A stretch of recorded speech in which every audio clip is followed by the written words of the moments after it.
Good morning for all of those who are joining us today. We're really excited. Again, as you trickle in, please introduce yourselves in the chat. We always love to see who's in the room with us. A great way to network and just get to know each other. So thank you for all of those who are joining us today. We are really excited for our first part one of a 3-part LP series. I am Marian Arake and I run digital events here at Allraise, and really excited to see some familiar names. So as you all know, Allraise is a nonprofit dedicated to amplifying female voices, accelerating female success, and creating a tech culture where women are leading, shaping, and funding the future. Our events would not be possible without the volunteers and our key partners and sponsors who help us. And they are our biggest allies. So thank you for all of our partners. And Foundry, of course, one of our founding partners. Before we get started, I just want to go over a few housekeeping things. There are 2 features in this webinar. There is the chat function, so please use that to introduce yourselves on the call. If you have any questions for our panelists, please use the Q&A box, which you'll also find on the bottom. There will be a recording of the webinar for you to access, and I will have that posted 24 hours after today. So definitely know that that is going to happen. And the quick rundown of today, I will be introing Rachel. Rachel will then have all of our panelists introduce themselves, and we will then have that followed up by Jacqueline, who will do a 5-minute pitch walkthrough with us all. And then we'll open it up for our panelists to really dig deep on LP relationships. So I'm very excited to introduce Rachel Springate, who will be moderating our panel today. Rachel is the co-founder of Muse Capital, a seed stage venture fund investing in consumer tech out of Los Angeles. The portfolio companies include Clarity Money, Motherly, Mommy, and FaZe Clan. Rachel and her partner, Asia, have recently completed their first 20 million fundraise as emerging managers. And so thanks to Jacqueline, we thought she'd be a great moderator for the panel today, given that she has her fresh experience. Rachel has deep expertise in high-level business development, working with likes of Apple, Spotify, and Tinder, leveraging a 15-year international network of decision makers across Fortune 500s, influencers, sports brands, media properties, investors, and tech companies. This network and understanding very valuable to early stage entrepreneurs, allowing them to be a highly strategic check value add on to the cap table. So thank you so much, Rachel, for joining us, and I will hand it over to you. Thank you so much, Marian, and thanks to everybody for joining us today. I feel very lucky to know both Lo and Jacqueline on our panel today, and having some very fresh experience of coming off that wonderful experience of raising that first fund. I don't know if wonderful is the right word, but certainly eye-opening. And I always say, if I'd have known, what I know now in terms of going through that first official fundraise, gosh, that would have been great. And to know you guys and be able to learn from you would have been, really special. And so I feel very jealous of everybody in the audience today that you get this time.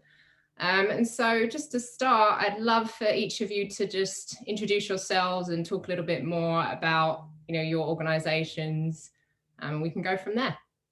So maybe we can start with Jacqueline. I'm actually going to go last because I'll just jump right into the decks. Okay. Lo? Sure. Thanks for having me.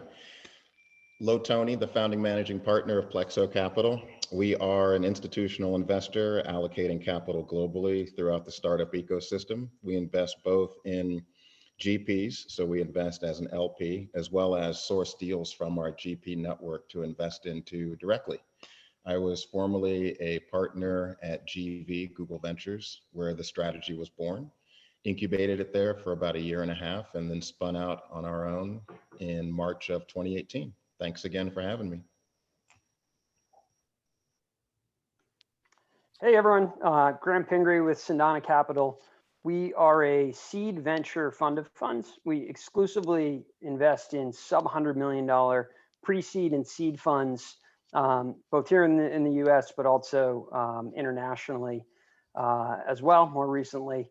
I've been on the institutional LP side for most of my career, started with Cambridge Associates in the early 2000s, and then was with Horsley Bridge Partners for a number of years in the Bay Area, as well as in London, covering Europe and Israel. Spent a couple years out in San Francisco with my partner Michael, and then moved back east to open our East Coast office in 2017. So I'm Boston based now.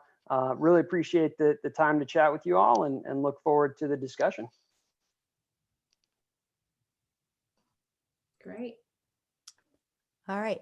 I'm Jaclyn Hester. I'm a partner at Foundry Group. We are a venture capital firm based in Boulder, Colorado, but we invest all over North America, mostly US and Canada. Let's see, we invest both directly into companies, which is about 75% of what we do at the early stage, mostly entering at Series A, sometimes later. And we also have about a 25% allocation from our two most recent funds, where we back seed stage managers. Lots of overlap with both Plexo and Cendana, which we love, and we love working with both Lo and Graham. We focus mostly on sub $100 million funds, although we have a few exceptions to that. And we have a portfolio of about 32 partner funds, as we call them, mostly seed stage as an entry point for them, sometimes pre-seed, sometimes a little bit later, and all based in North America. So really just US and Toronto. And I'm so thrilled to get to talk to all of you today about one of my favorite topics, which is building relationships with LPs. And I put together what I will try to keep to be a very short presentation on what should be in your pitch deck when you're going out to talk to LPs. So I'm going to share my screen here for Jacqueline, a second. Right as you set up, I'm going to launch a quick poll to see who's in the room. Great. So launching the poll right now will give you each about 30 seconds. We just want to see who's in the room. Are you an emerging manager, aspiring emerging manager, raising your first fund, or raise past your first fund? And you have about 20 seconds left. I have about 60% of the room. 5, 4, 3, 2, and I'm going to end the poll here and share results. So it looks like we have a lot of 45% of the room is raising their first fund, about 10% emerging manager, 29% aspiring emerging manager, and 16% raised past their first fund. So thank you all, and I hope that's helpful for our panel. That's great. Thank you so much. Nice to see a lot of aspiring folks in there. Okay, so I broke my own rule, which is that design actually matters. I'll talk about that in a minute. So please forgive the design of this deck, but I think it'll get you what you need. So I'm just looking at the time. Okay. There we go. Okay, so high level stuff. One is a thing we always talk about is this is really storytelling. Fundraising is storytelling. It's the same way that founders, need to go out there and sort of capture you with the stories that they're telling. Fundraising is all about storytelling. So can't emphasize that enough. Show, don't tell. Don't just talk about your ability to pick or your deal flow. Like show it. Use lots of examples. Tell lots of stories. We often say specificity sells. When you see lots of broad ranges in decks, it starts to flag that maybe someone hasn't really thought out either their portfolio construction or what this really needs to look like, or sort of what's the MVP of your fund.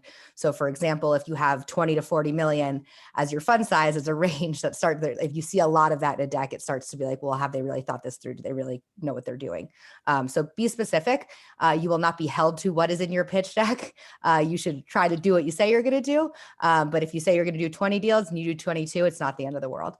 Like I said, design matters. I think it's more of it needs to be polished. Seeing lots of typos, seeing a deck that hasn't been well thought out or doesn't really show your brand, just sort of speaks to how you present yourself to the market. And it's a really competitive market. So we tend to think that's important. Some people don't. And it's also just sort of the way that you go about telling the story. And then the goal in your first pitch, especially, and with your pitch deck, is really just to get another meeting, right? Like try to get through the story, but it's not going to have your entire data room in the deck. Don't do a 50 slide deck. try to get the most important points across and really intrigue the LPs enough to have another meeting. You're not going to get a yes in your first meeting. You're probably not going to get a yes in your second meeting. It's going to take a few. So know that that's the goal of these meetings.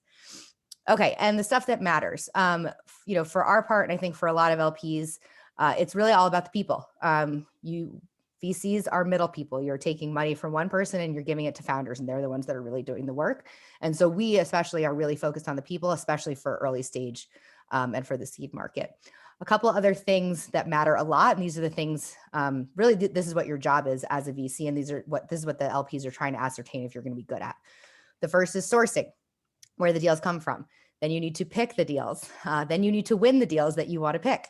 And then you need to manage the portfolio, which includes both the value add piece of how you're helping the companies and how you're working with them, but then also managing the fund, which is lots of things. It's back office, it's reporting to LPs, it's making follow-on decisions. And then of course, and also like managing your team, et cetera, et cetera. Number 5 is probably the most important, which is returning capital. That's the goal here.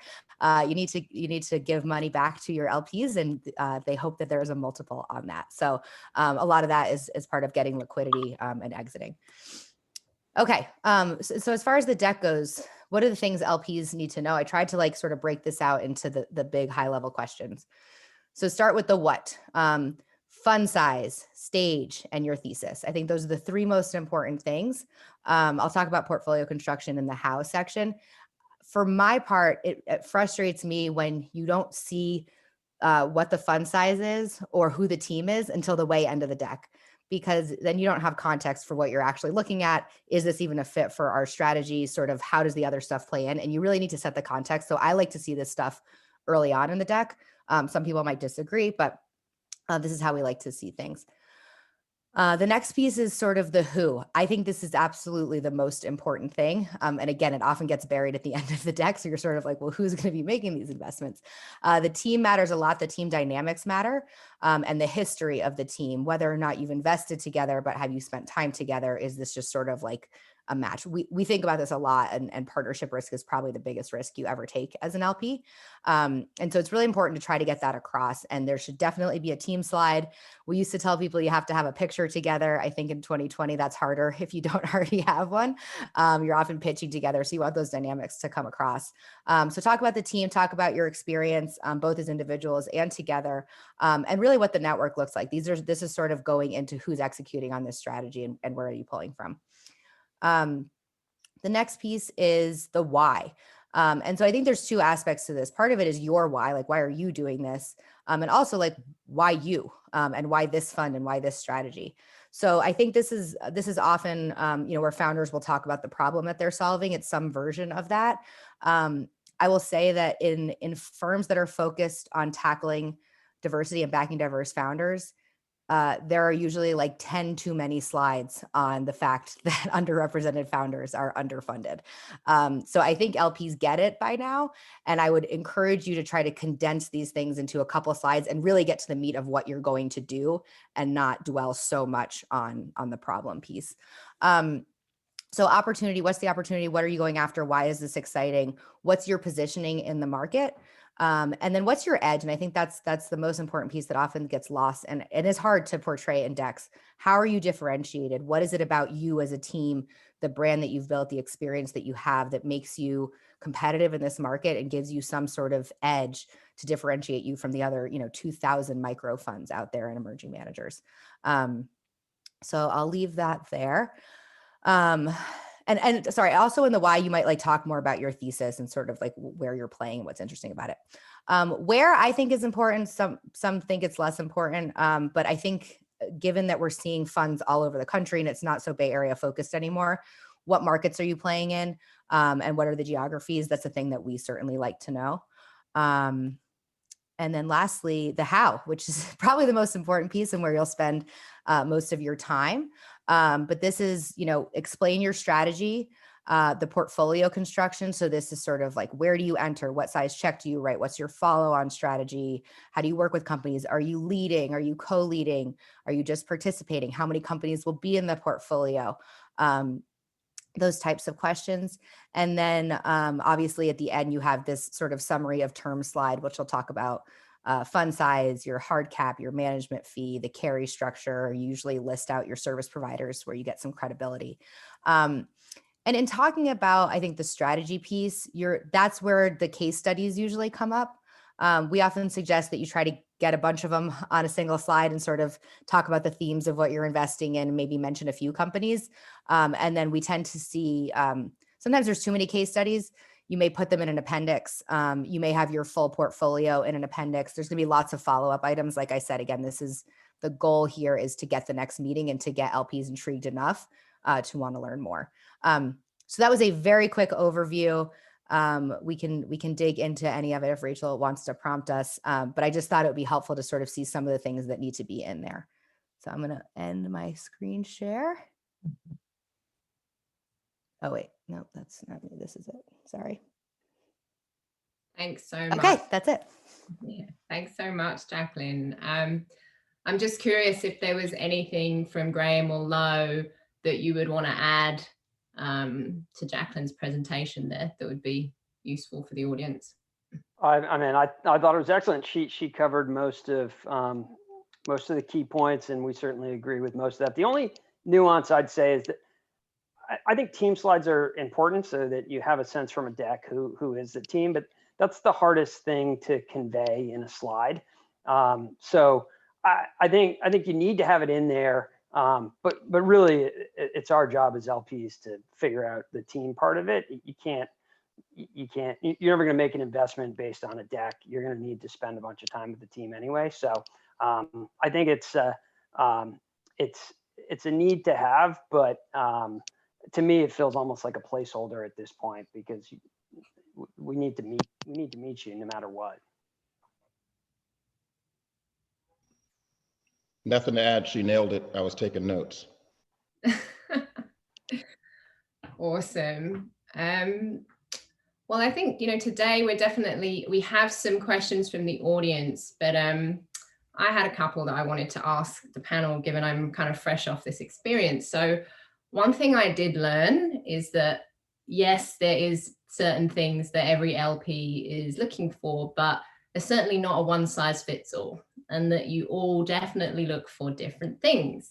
Things that are important to some that are not necessarily important to others. Things like, do you lead? Do you follow?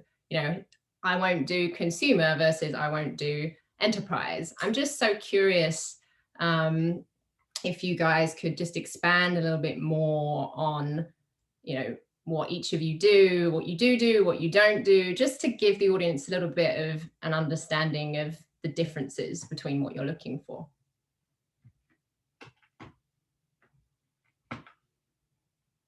Sure, I'm happy to start.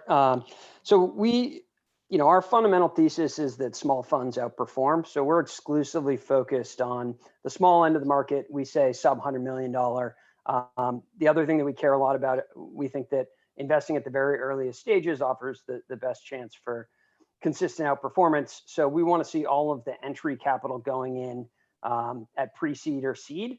So we won't do the kind of mixed seed and Series A strategies. I think those can make sense for some kind of vertically or thematic funds, but we've been pretty dogmatic about wanting all the entry capital to go in pre-A. The other thing that we're super keen on is portfolio construction. So we do look for fund managers that are leading their deals. Part of why we believe that small funds outperform is we think there's a reasonable chance to get to a 3x net without a massive outlier if you build your portfolio the right way. But that really requires being dogmatic about ownership and owning enough of a company at liquidity where the average venture-backed outcome in the US, which is a $120 million M&A transaction, still moves the needle on your fund size. So we're very focused on portfolio construction and finding folks who are pursuing high conviction, concentrated portfolio strategies. Then the last thing that we focus on is ecosystem, which for us really means geography. We want funds that are playing in the regions that have great entrepreneurs, enough technical talent to scale companies, early stage capital. And then the hardest thing to find is really local downstream capital. So for us, that's meant the Bay Area, New York, and to a lesser extent, Boston and LA. But we haven't been very active in kind of secondary ecosystems. We just think it's harder when you're relying on folks to fly in to lead your A's and B's. So that's us. I will say these are things that we're pretty public about. If you do any Googling on us, you can usually find a podcast that Michael and I have spoken about the things that we focus on. And I highly encourage you to do that in advance of meeting any LP. You know, the LP world's pretty opaque, but you can usually find out some information and have a sense for whether you're going to be a fit for their strategy in advance of a meeting. Thanks, Graham. So a little bit of overlap there. We're mostly sub $100 million funds. That said, we do have some exceptions to that rule, and that's been mostly folks that are our peers where we have access to the fund, like a True Ventures or a USV, for example. As we add further to the portfolio, we're really focused on the emerging manager category, and there we're definitely focused on sub 100, maybe even sub $50 million funds. Totally aligned with Graham on, the earlier the better for getting into these companies and where you write your first check. We're not quite as dogmatic about it. We do have some funds that do play at Series A, which for us makes sense because we're looking to partner on deals with our partner funds at our entry stage, which is typically Series A. And so we do like having a little bit of leverage at that stage with certain funds. So we're typically writing, $1 to $10 million check. That means that the funds are going to be of a certain size. We have done pretty small funds, but we're probably looking at anywhere from a $10 million fund at the lowest end to maybe 50 or 100 for most of what we're focused on today. What else? Portfolio construction absolutely matters. And I think what we're really focused on, and maybe across the board, is strategy GP fit. And so there isn't necessarily one way to do this, but it needs to fit the experience and the perspective and sort of like all of the things about the people that are executing. That all really needs to make sense along with the fund size, all of those things. As far as fund size goes and portfolio construction, I always recommend a bottoms up strategy. It shouldn't necessarily just be about how much can you go raise. It really should be about sort of what size check do you want to write? When do you want to enter? Do you want to lead or co-lead, et cetera, et cetera? I think we're focused more on funds that lead, but we're also like funds that can be flexible and do a bit of leading and co-leading to make sure they're not missing on deals because they're too strict about about those policies. And I think we also tend to think that, especially for first-time funds, but emerging managers in general and these smaller funds, somewhere between 25 and 40 companies is the right number of companies. That may not be where you concentrate your capital. You're probably going to concentrate into a subset. But we think, especially for newer managers, you just need enough chances to be right. And so that's sort of the range that we see. We will go outside of that from time to time, but we don't really go the spray and pray route, and we don't really go the super over concentrated route. And again, it depends on certain things. And we do make exceptions to our own rules, but that's really where we're focused. We do focus on North America. We do more on the enterprise side, but we will do some consumer, but we're not really that into like funds that are really focused on direct to consumer brands because it's not something that we do. We don't do biotech funds because we don't know how to vet that well, and we'll never invest in those things. And we don't really focus on international because we don't do a lot of it ourselves. Awesome. So a lot of the same for us. Let's see if I can just cover some of the things that are different. So we focus on early stage investors. In Fund 1, we primarily looked at sub $100 million funds. We did have one outlier that we committed to when they were sub 100 and went over. But we tried to put folks into a couple of buckets, sub 15 million and 15 to 100. And for us, we do look globally. So we think about the ecosystems. If we go outside of the US, we like the GPs to have strong connections to deep sources of capital. So i.e. the United States, maybe Asia as well. And for focus, we typically are generalist focused, but if we lean in any direction, we lean a little bit more towards enterprise. We'll do marketplaces, e-commerce, maybe a little bit of tech-enabled consumer. not only do we source opportunities for Plexo Capital to invest into directly, but we're also acting as a source for some of our LPs that invest downstream as well. So those LPs include Alphabet through GV, Intel Capital, Cisco Investments, Royal Bank of Canada. We also like folks that lead. Ownership matters, portfolio construction matters. I think I agree that there is no one size fits all for portfolio construction. I'd agree with Jacqueline. It kind of is dependent on the approach, the thesis of the GP. All those things I think need to come into play. We like track records. We do look for someone with a track record. That said, I think we're pretty flexible. So obviously if it's a fund 2, fund 3, we can go back and look at fund 1, fund 2, or if the GP comes from a shop where there's attribution, that's easy, or we can work with the GP to put together what role they played across the different deals, sourcing, doing the diligence, leading the deal, taking the board seat, et cetera. But track record is important to us. And I guess one thing that's interesting to us and looking forward to Fund 2 as we plan out, we are interested and have seen a lot of GPs that are raising funds that are about, call it $100 million funds, maybe up to a couple $100 million, where the entry point is a mixture of seed and Series A.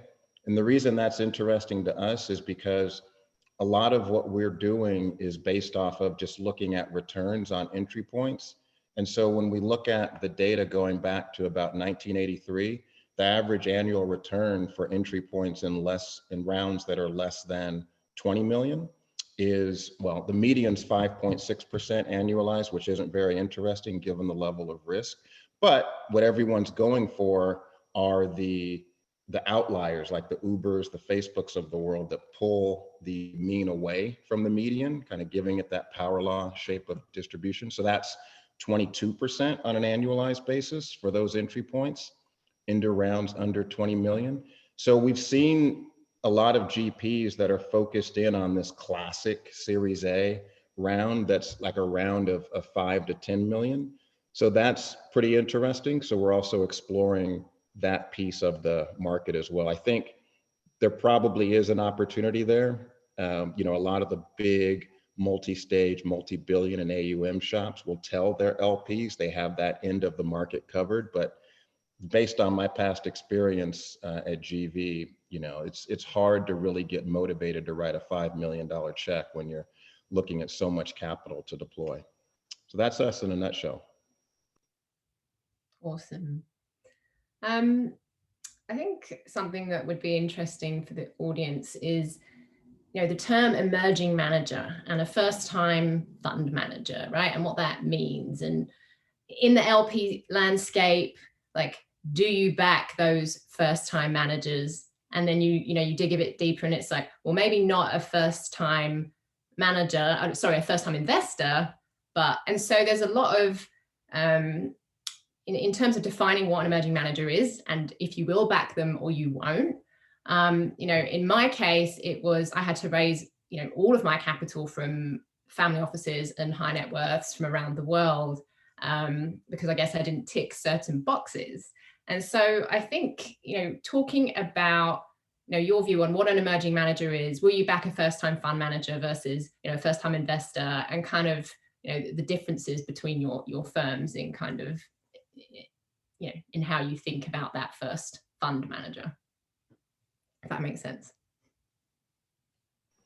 Yeah, so I'll start. So for us, we don't back first-time investors, but we're happy to back first-time funds, right? And I think one of the things that we see is, and I went through this personally, coming from a place like GV, where there were seemingly endless resources, when I hung my own shingle, and unlike, evergreen sources of capital, we actually at Plexo Capital, we have to go back to the capital markets ourselves to raise money. So I had to learn all of these things that I didn't know. I didn't even know what I didn't know about being a fund manager, because I think there is a little bit of a nuanced difference. There's an element of investor relations that's critically important to being able to have the right conversations, especially with institutional LPs. There's a reporting aspect. So being able to understand, what are the LPs looking for in their reports to be able to report back to their entities.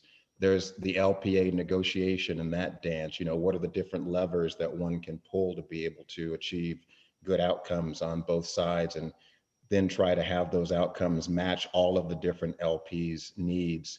There's accounting, there's tax, there's all these other elements that come into play. And, there's even, kind of the approach of realizing liquidity to be able to get dollars back to investors. And do I recycle this amount, or do I actually make a distribution? Maybe it depends on whether I'm about to go out and raise a fund and want to show a DPI. There's all these other things that I think come into play. And it's hard enough just trying to be a great investor. And what we want to do is to really help and support our GPs make that transition from being a great investor to being a great fund manager. But if it's a level of comfort that we have with identifying some of those things that are important to be a great fund manager, it's not the problem that we're trying to solve, which is trying to help someone learn how to be an investor. People need to walk in our door and show that they're already a great investor. Yeah, not much to add from me there. I think we're pretty aligned. We also need to see some sort of track record. I'd say the only nuance for us is for our non-US portfolio, given some of the idiosyncratic risk around liquidity in non-US markets, where the exit markets tend to be much thinner. We've kind of optimized for even more mature track records. So we want to see actual DPI. Here in the States, we back a lot of first and second time institutional fund managers who are moving from angel investors or maybe junior investors at a more mature firm. But outside the US, we really want to see the ability to generate realizations and get that back to LPs. Similar here. And I'll also point out that all three of us are in some form of fund of funds, or at least that's like for Lo and I, that's part of it. And actually Cendana does direct investing as well. So we have similar perspectives, and we're also focused on a certain subset of the market where we do invest in emerging managers. Just to give a broader view, there's a lot of major institutions out there that won't touch the emerging manager category. Many that won't even touch venture, by the way.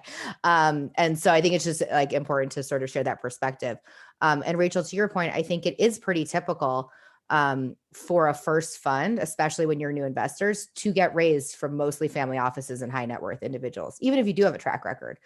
So that's pretty typical. I think that's one of the biggest challenges for emerging managers of getting into business, is figuring out how to tap that network. And I don't necessarily have a good answer for that. For our part, we have yet to back a first-time investor. We have backed a few first-time funds. I think that it's hard, right? Investing is not the same as having advised a bunch of companies or having written a lot about companies. Like it's a very different muscle when you're actually writing a check, when you have to manage a portfolio, all the stuff that Lo talked about, you're starting your own company as well. And so like the risk you don't want to take is someone that just doesn't even know how to invest. Like that seems to be the thing that like the other stuff maybe you can learn, but it's hard. And we also, we still view this as a very apprenticeship driven industry, whether or not that's a good thing. And so it's hard to back someone that hasn't at least spent time getting some mentoring or training on investing, or just having done it on their own in some way. I think where we might stretch, although we haven't yet, is a really, really, really strong operator that that maybe has an exit and starts investing, wants to start a fund. Maybe we would do that. We've done that where you have one partner that's only done operating, but they're partnered with somebody that has done investing. We have certainly backed angels turn fund managers on their first fund. So Katie Stanton at Moxie Ventures is a good example of that. But even that's a jump, right, for a lot of LPs, where you've been writing $25,000 and $50,000 checks, and all of a sudden you're going to go raise a fund and write 250 to 750K checks. LPs have to take a leap there. And so just I think important for GPs to recognize that, like Lo said, like we have to go raise our own money. We're responsible to a bunch of other people. We give you money that you then give to somebody else, right? So we're all middle people and have certain responsibilities that we need to think about. So I think just for the benefit of the audience, in terms of my experience of going through raising the funds, something that we did that we thought was very useful was, we'd come from an operational background, hadn't been investors yet. And so we were in that, do not invest bucket of like many, of course, most of the institutions, right? And so what we decided to do was go out and create a proof of concept fund, which was essentially working with a high net worth individual who really believed in us. And, we had this idea, we said, we're operators, we have this very strong kind of value add, but we want to show that we can do this as a career. And so we ended up raising just 2.5 million from a single LP. And we just started to kind of prove out the model. So, we were doing, $100,000 checks and, trying to get great deal flow and kind of prove out our model. And we did 9 deals over 14 months. And, we ended up having 2 exits in that time. We ended up returning capital, and that fund is doing really well. And I think that it was that kind of data that allowed us to then have the confidence to go out and raise that first fund, with high net worth and family offices, and reach that 20 million goal. I think that as Jacqueline mentioned, in terms of that first fund, when you're trying to raise from family offices and high net worth, it really is, there's really not a lot of resources out there, and it is very fragmented, and it's not like there's a lot of organizations that focus on this. And so I just found that that really helped. And I'm just curious to the panel, kind of what can those first time investors do? I guess, I had an idea, but I'm curious, is there anything else that you guys like to see or would recommend for the people that? Yeah, I mean, I think your solution is a creative one that we've seen other people do, either a proof of concept fund, some type of warehouse vehicle, or angel investing off personal balance sheet that's potentially transferred into the fund. It gives LPs a window into the types of deals that you like and kind of the caliber of your access. I think one thing that's going to be interesting is the advent of rolling funds and whether that does truly kind of democratize access to building a track record in a meaningful way. I can't say for sure that it will yet, but I think it's a really interesting solution that potentially provides an on-ramp to folks that don't have the personal means, which candidly is most of us, to build your own track record. It seems like there's a way for someone with enough of a profile in the industry to raise some capital online via rolling fund and then start to build a track record that way. Yeah, I think one thing I've seen that I think it's overlooked is just the power of life experience. I don't think that this is a job that can be done well, like straight out of college. I think you just need to see some stuff. And so I think there's this glorification of being a VC, and you just see so many people just want to go right into it and raise their own fund. And not only is that hard, but that may not be the best thing. So one thing that, we always encourage people, and I know this is easy to say and hard to actually get done, and there's only so many jobs, but if you can go work for a fund, first of all, I always tell people the first thing you should do if you want to do this out of college, I saw there's some aspiring GPs out there, go get some startup experience. I think that's probably the most valuable. And if you think about what funds are looking for when they hire people, that can be super valuable. That's one thing. I think I've seen a lot of GPs that just go straight for it and may have been better off spending a couple of years at a firm if you can get one of those jobs and getting that apprenticeship. So I know that's not the answer you were looking for, is go spend 3 years doing something else. But I do think that can be super helpful. And then, as far as, other things you can get into, I should mention scout programs.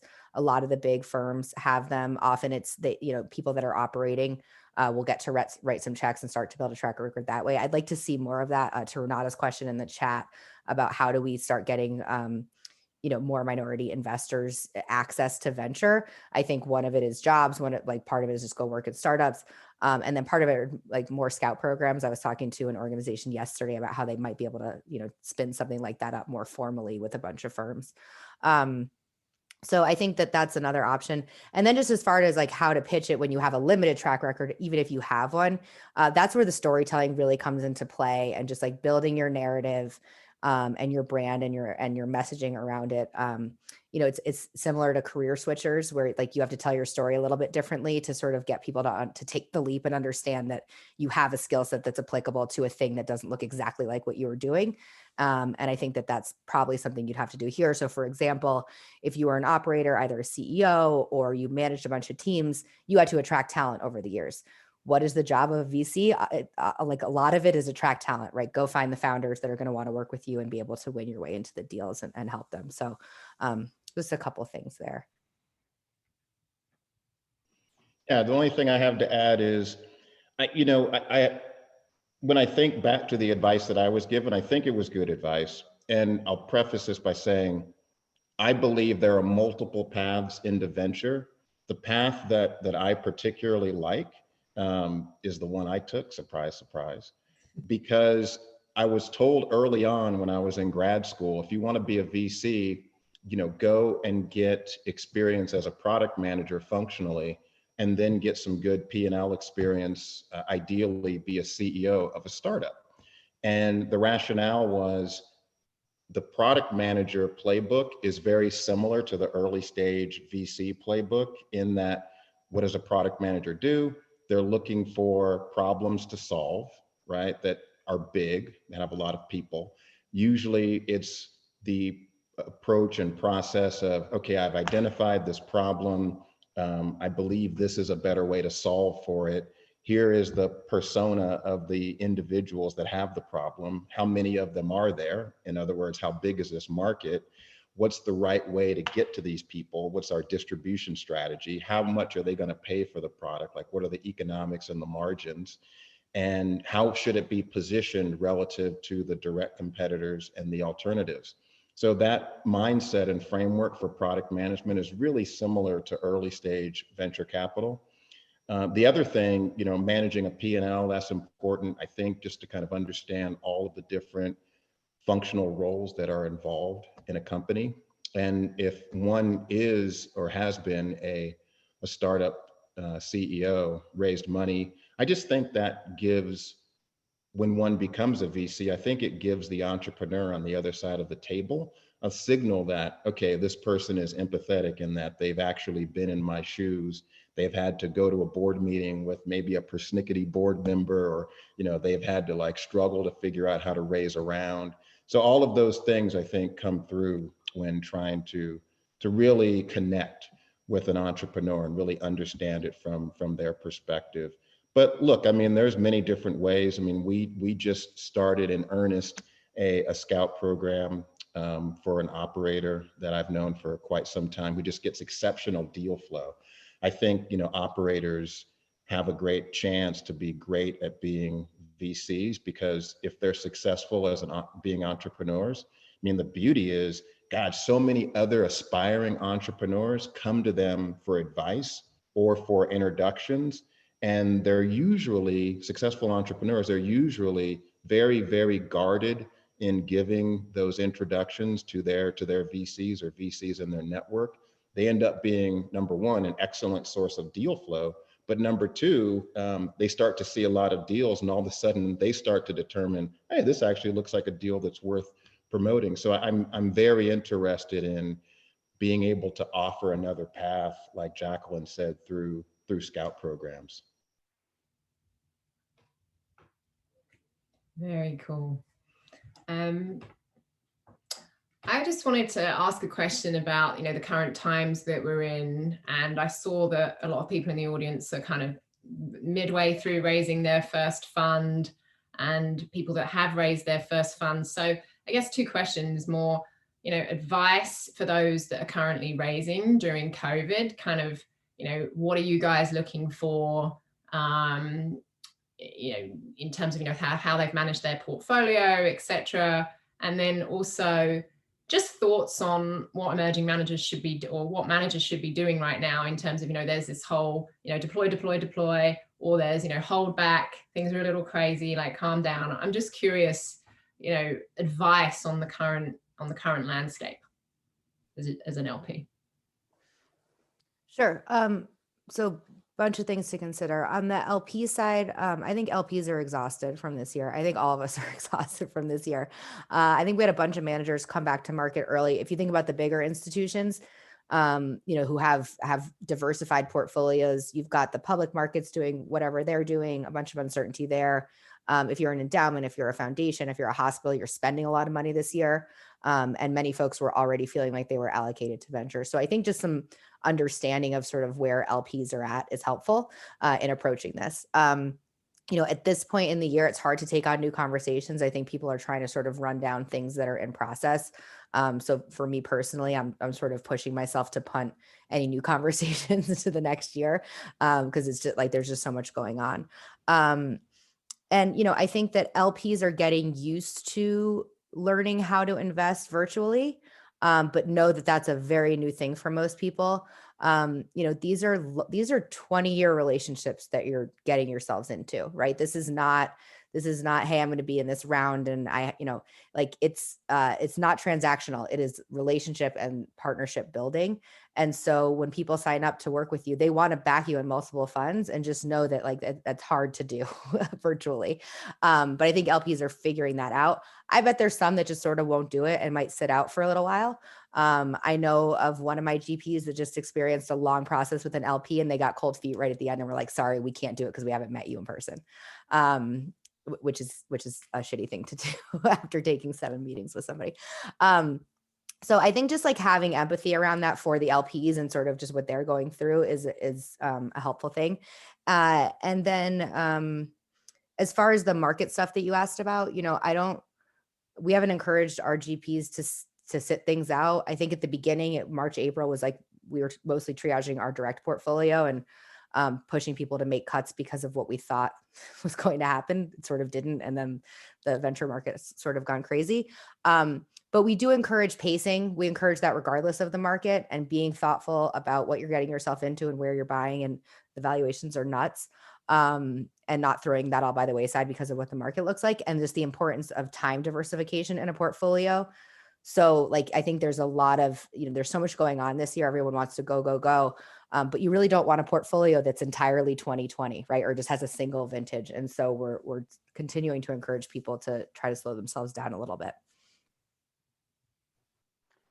As far as advice for me, I think one thing we tell our GPs who are out raising right now is now's the time to work the funnel, not worry about filling the top of it. You're going to have a lot more success converting folks that you met, over the past few years. I think institutional fundraising from LPs is a very long horizon game, as Jacqueline mentioned. And I mean, we just backed a fund manager that Michael and I first met in 2014 and have spent, the past 6-7 years getting to know and getting comfortable with it. They do, they're focused on a region that's a little bit outside it's a Berlin-based fund manager. So it took us a long time to get there and to get comfortable. But I'd circle back to, I think GPs are going to have more success pitching LPs that they've met multiple times. Ideally that they met in person before this all happened. That's not to say we've post-pandemic, we've cut a couple checks to new fund managers that we've never met live. So it's not to say it won't happen. I will, one nuance I'd add, I mean, Jacqueline mentioned LPs are still getting comfortable with virtual diligence.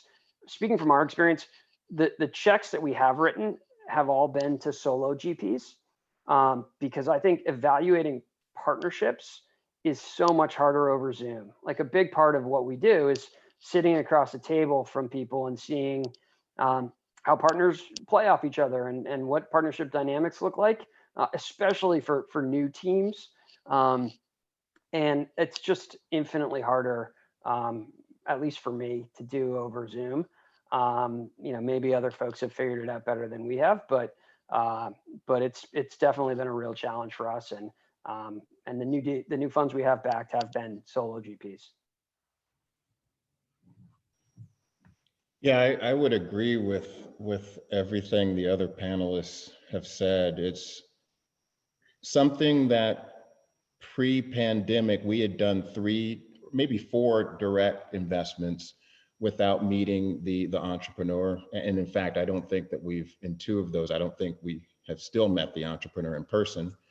But it's challenging for a lot of larger institutional LPs, I think in particular, because in some cases they might even have it written in their investment committee that, folks need to come in and present to the investment committee, or, they need to do 1 or 2 meetings on site to actually visit and see what the office looks like. And as Graham pointed out, I mean, that's where one can really kind of get an understanding of what that dynamic looks like, both the working environment as well as how, if it's a couple of GPs, how they interact and play off of each other.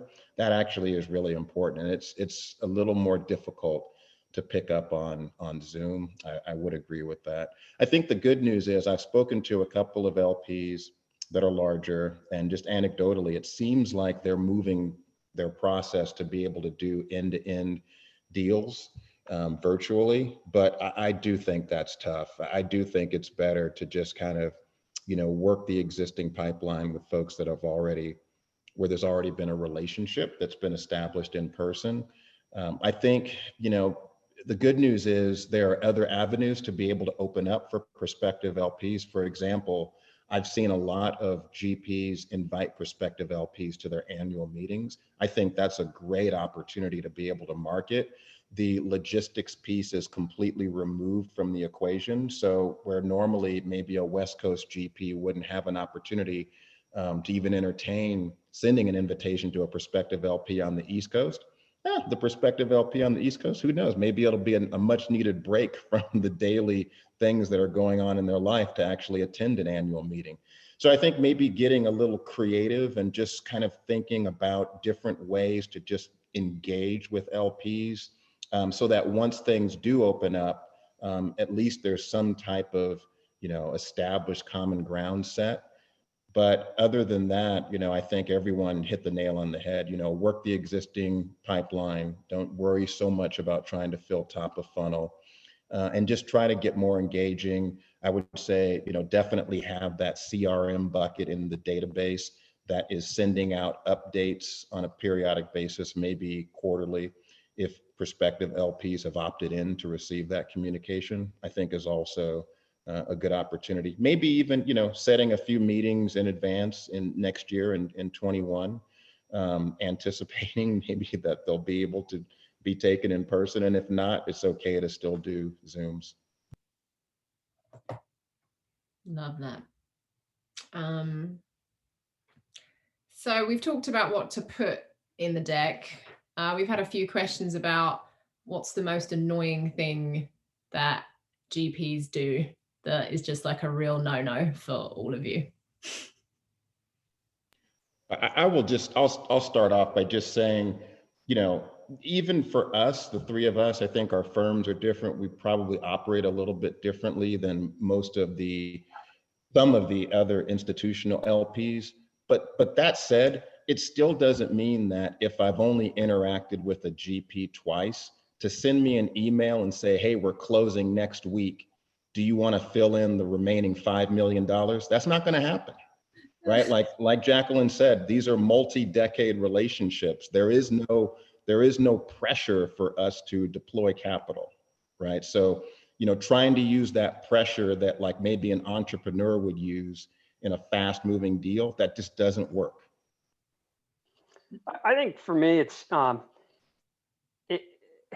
anything that's kind of disingenuous about the way that a GP is positioning themselves, especially, know in advance that we do a ton of off-list referencing. And if you tell me that you were so-and-so's right-hand woman at a prior firm, I'm going to find a way to validate that. And if that's an exaggeration, it's really hard to get over that kind of initial breach of trust, I think. So that's almost a deal breaker for me.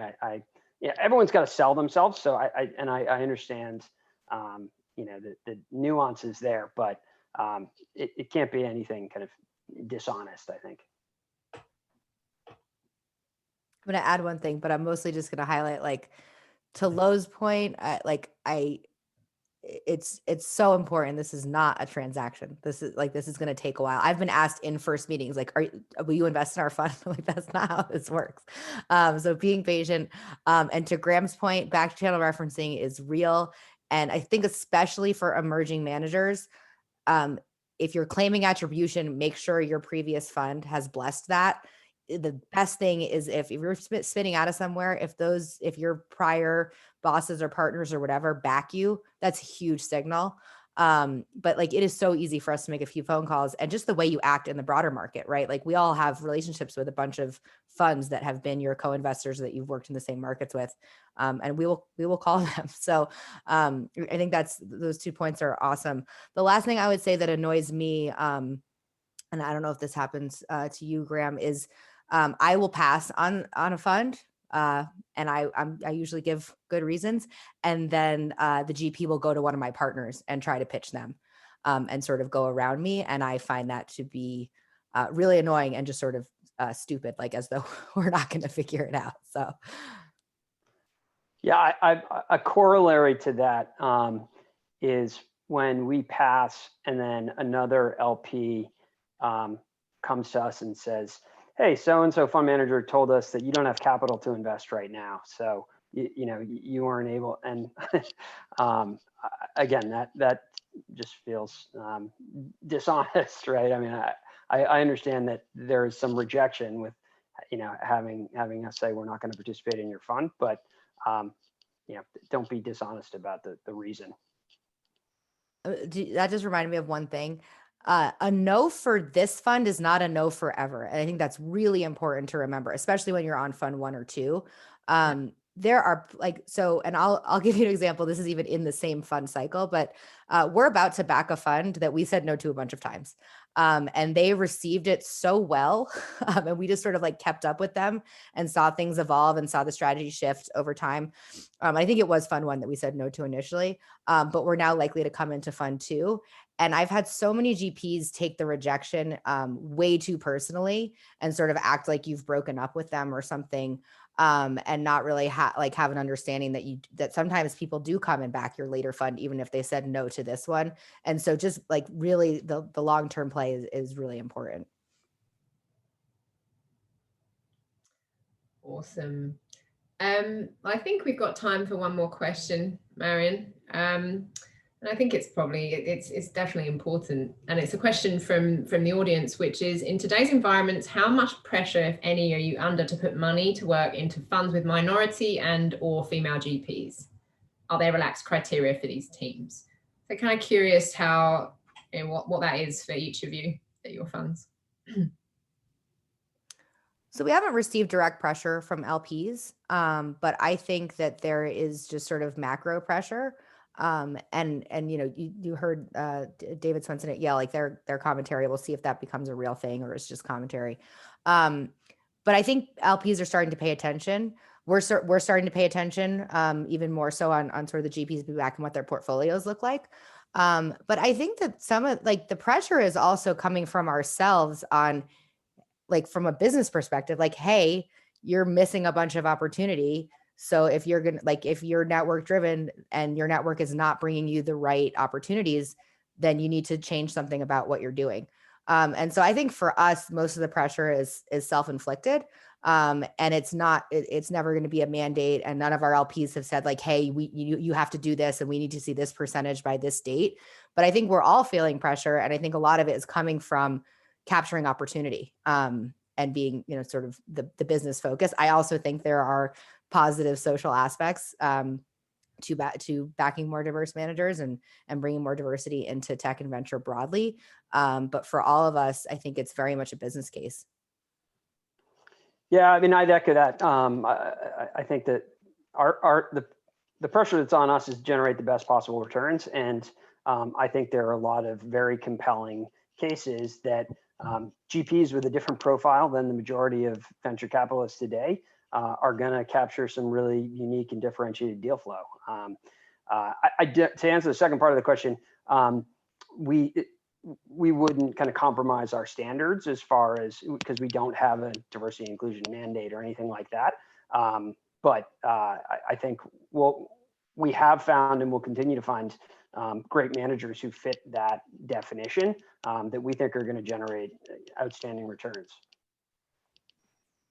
It's core to our strategy. It's what our strategy is built on. We didn't on the GP side, I should say. So we don't have a mandate on the direct side, but on the GP side, on Fund One, 65% of our commitments have gone to Black GPs, 10% to Latinx, and 35% to female GPs. So we didn't set out to hit those targets. We're just looking for the best GPs that we feel are going to build franchises for the future. And that's what we'll continue to do. And with the changing demographics, that's going to be a lot of the folks that are on this panel and are looking a lot different than what we have historically seen. Yeah, super exciting.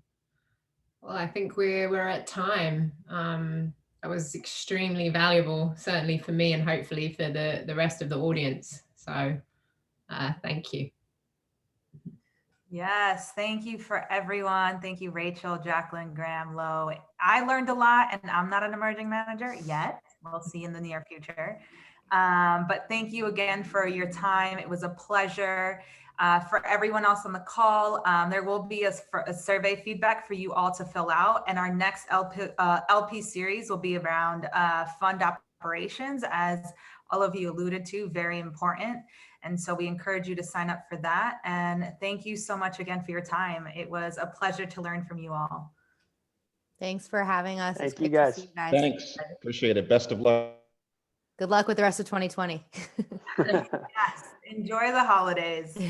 Take care, everyone. Cheers. Have a good one. Bye.